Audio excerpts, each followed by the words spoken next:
E aí, moçada, tudo certo?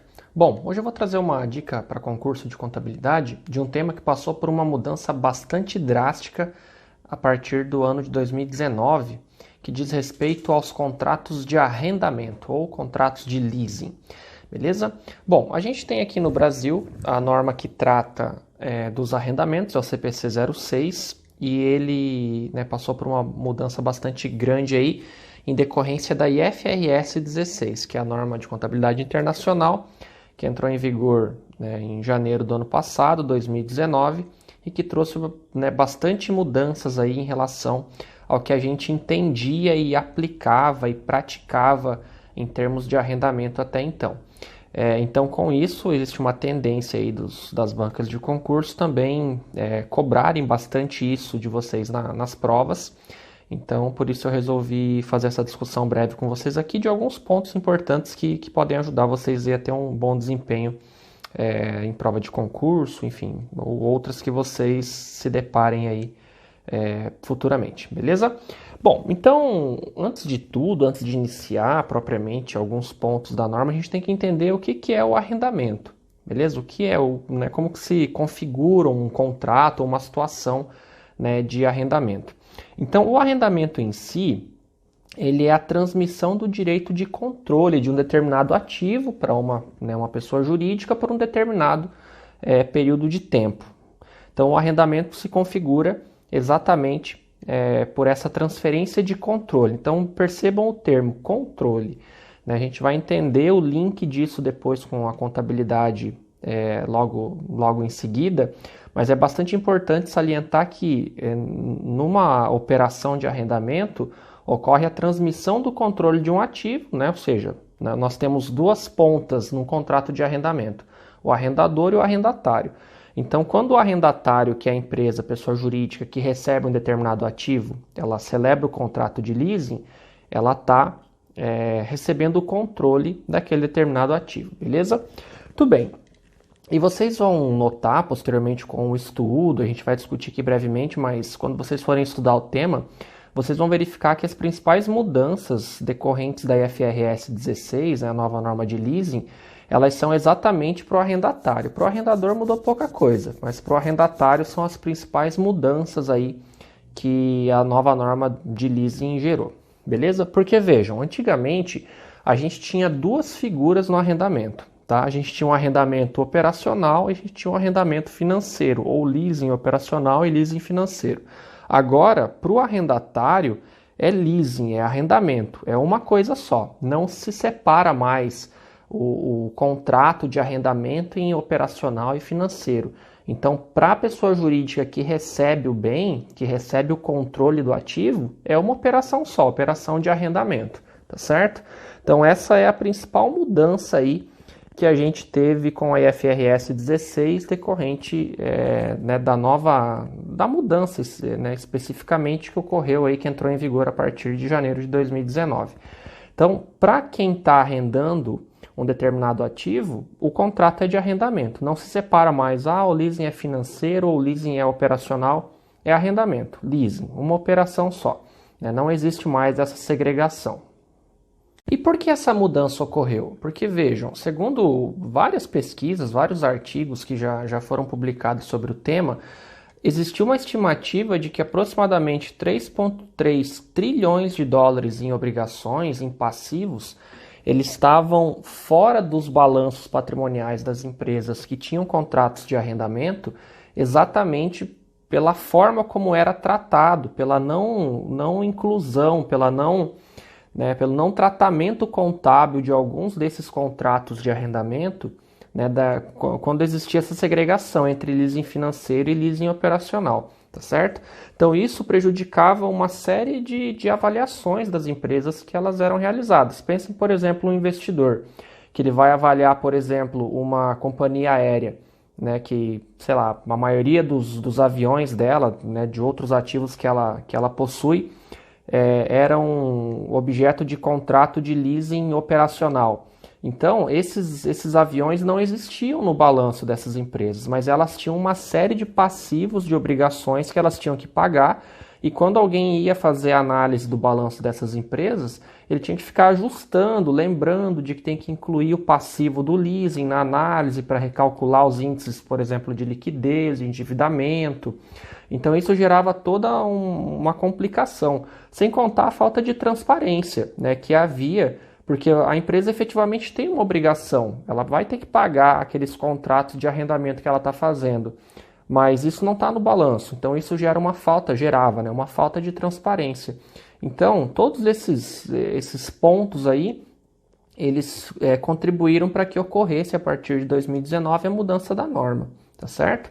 Então, e a principal mudança, exatamente puxando esse link, é que agora o arrendatário, independente, leasing financeiro, operacional, uma vez que se celebre o contrato de arrendamento, o arrendatário ele vai registrar lá no ativo um direito de uso do arrendamento e também vai reconhecer no passivo a obrigação decorrente desse contrato. Então, coisa que não acontecia no leasing operacional antigamente, só no financeiro.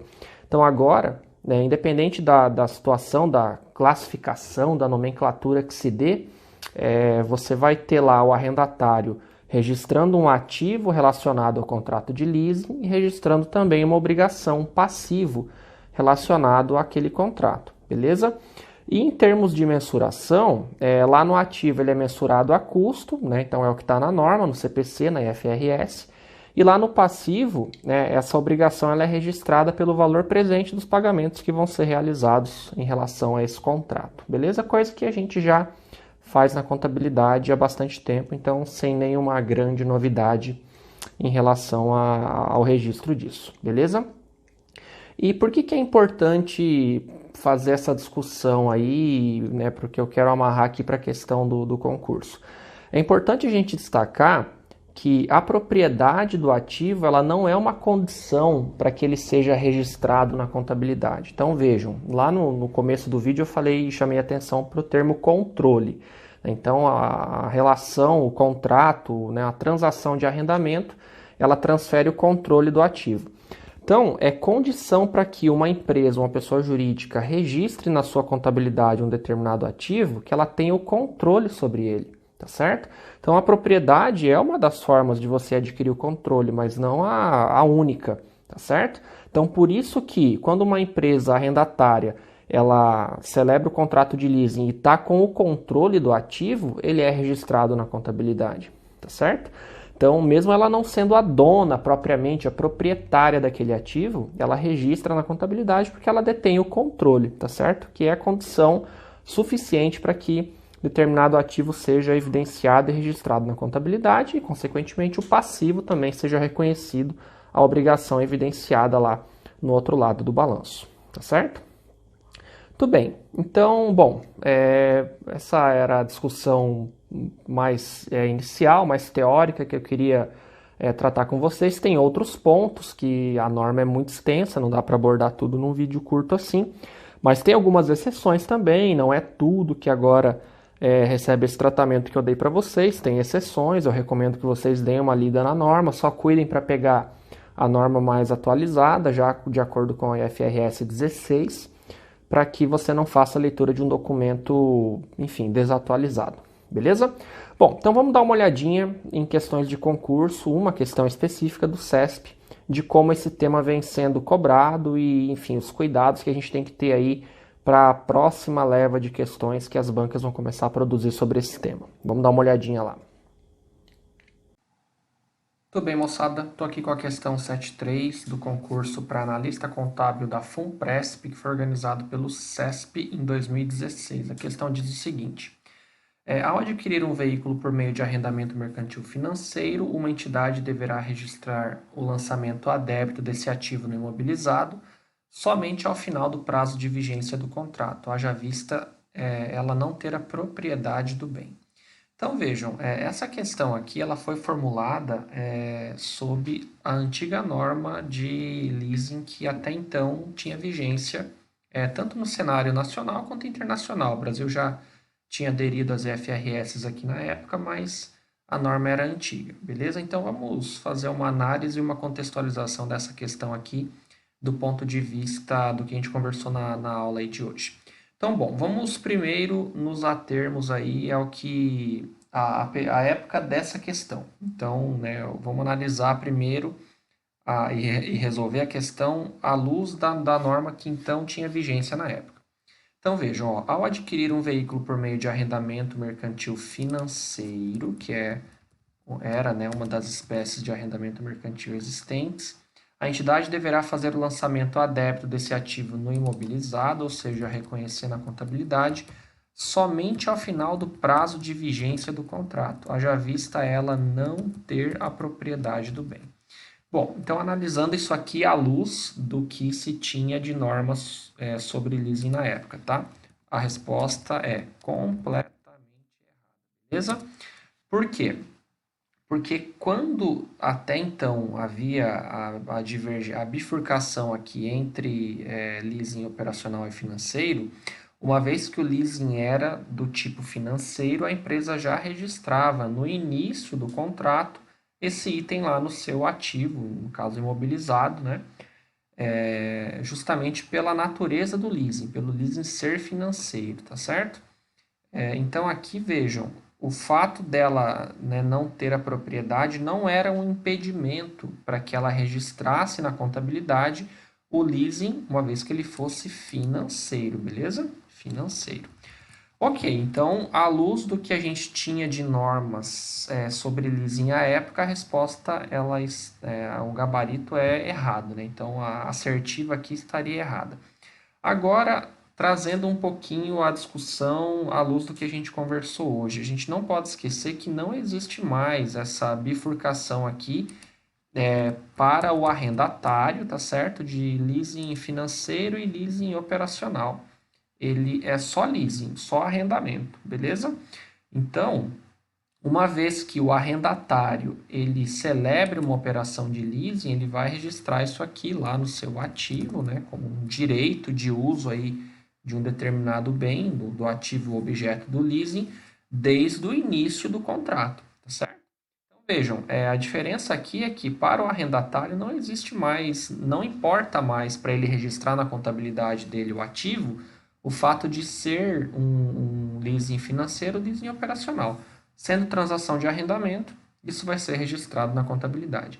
E aqui, somente ao final do prazo, completamente errado, né? Então, ele vai registrar isso aqui na contabilidade desde o início, ok? Do contrato. Isso já acontecia na norma anterior, continua se aplicando agora com as alterações que ocorreram. E isso, né, estava fundamentado aqui na questão por ele não ter a propriedade. Então, continua, já estava errado e continua completamente errado, porque a propriedade do ativo, ela não é condição sine qua non, né, condição essencial para que um determinado ativo seja reconhecido na contabilidade. O que é condição, o que é importante? Que haja o controle, ou seja, que a empresa possa, né, o arrendatário, ela possa fazer uso desse ativo como se fosse o seu verdadeiro dono, beleza? Então, de maneira sucinta, é isso que se refere o controle, ok? Então, já estava errado aqui na época e ainda mais, né, com a nova norma, ok?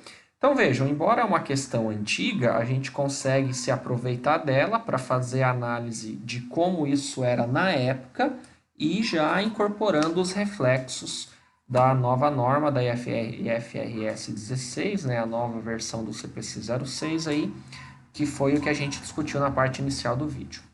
Beleza, moçada? Então, bom, por esse Contabilidicas para concurso, era isso que eu queria trazer aí para a gente conversar. É um tema que ele é relativamente novo, tende a ser bastante cobrado aí nas questões de concurso, então exige um aprofundamento, é importante que vocês leiam a norma, enfim, leiam bons materiais que discutam com um adequado grau de profundidade esse tema, que a probabilidade de cobrança aí futura é muito grande. Legal? Então é isso. Bom, caso tenha ficado alguma dúvida, deixem nos comentários, sugestões também, deixem aí. Peço que se inscrevam no canal, compartilhem com quem está estudando para concurso. Tiver alguma, enfim, alguma abordagem diferente, alguma visão também sobre o tema, deixe aí para a gente conversar.